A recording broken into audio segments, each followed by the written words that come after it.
প্রিয় দর্শক বন্ধু, আজকে আমরা এমন একজন ব্যক্তির ঘটনা বলবো যিনি 100 জন মানুষকে হত্যা করেছিলেন। এমন একজন কুখ্যাত পাপীকে তারপরেও মহান আল্লাহ পাক রব্বুল আলামিন কেন জান্নাতে দাখিল করেছিলেন। তো চলুন প্রিয় দর্শক বন্ধু, সেই মূল আকর্ষণীয় ঘটনাটি জেনে নেওয়া যাক।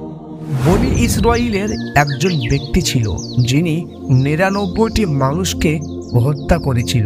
সে তওবা করার চিন্তা ভাবনা করেছিল, তাই সে একজন আবেদের কাছে গেল এবং সে বলল, আমি 99টি মানুষকে হত্যা করেছি, আল্লাহ তাআলা কি আমাকে ক্ষমা করবেন?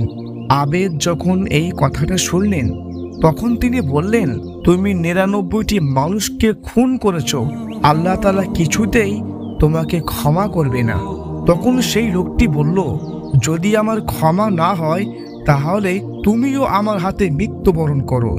এই বলে সেই লোকটি সেই আবেদকেও হত্যা করলো। এরপরেও সে তওবা করার জন্য উঠে পড়ে লাগলো, কারণ তার মনের ভিতরে এক প্রকার জ্বালা সৃষ্টি হলো, মনের ভিতরে এক প্রকার অশান্তি সৃষ্টি হলো এবং সে অনেক চিন্তা ভাবনা করলো যে কাকে জিজ্ঞাসা করা যায়। তারপর সে জানতে পারলো এক বুজুর্গ আলেমের কথা। তারপর সে সেই আলেমের কাছে গেল এবং বলল, হযরত, আমি 100টি মানুষকে হত্যা করেছি, আপনার কাছে আসার আগেও আমি একজনকে হত্যা করে এখানে এসেছি, আল্লাহ তাআলা কি আমাকে ক্ষমা করবেন? এই কথা শুনে আলেম ব্যক্তি তাকে বললেন, হ্যাঁ, তোমার আশা আছে, তুমি যদি তওবা করো তাহলে আল্লাহ তাআলা কবুল করবেন। যদিও তুমি 100 জন মানুষকে হত্যা করেছো, যদি আল্লাহ তাআলা তোমার জন্য তওবার দরজা খোলা রাখেন। কিন্তু আলেমের মাসআলা এখানেই শেষ হয়নি। তিনি আরো বললেন, তোমাকে এই শহর ছেড়ে অন্য কোথাও চলে যেতে হবে, এটি হলো খারাপ একটি শহর। আমি চাই যে তুমি এই শহর ছেড়ে অন্য শহরে চলে যাও, যেখানে এমন সব লোকেরা রয়েছে যারা আল্লাহ তাআলার ইবাদত করে, ফলে তুমি তাদের সাথে ইবাদত করতে পারবে। সেই আলেম বুঝতে পেরেছিলেন যে এই লোকটি যতক্ষণ এই শহরে থাকবে ততক্ষণ পর্যন্ত সে পাপ করতেই থাকবে, যদিও সে তওবা করে, কারণ সে খুন করার প্রতি আকৃষ্ট হয়ে গেছে। রাসূল পাক সাল্লাল্লাহু আলাইহি ওয়াসাল্লাম বলেন, তুমি যদি একজন কামারের পাশে বসে থাকো তবে তোমার গা দিয়ে কামারের মতো গন্ধ বের হবে, আর তুমি যদি সেই লোকের পাশে বসো যে আতর বিক্রি করে তাহলে তোমার গা দিয়ে সুগন্ধ সুবাস বার হবে। তাই সেই আলেম তাকে তার নিজের শহর ছেড়ে অন্য শহরে চলে যেতে বলেছিলেন। তাই সে আলেমের কথা মতো অন্য শহরের দিকে রওনা দিল। কিন্তু আল্লাহর ইচ্ছা মাফিক সেই লোকটি শহরে পৌঁছানোর আগেই মারা গেল। যখন সে মারা গেল তখন মৃত্যুর ফেরেশতারা তার রূহ কবজ করার জন্য আসলেন।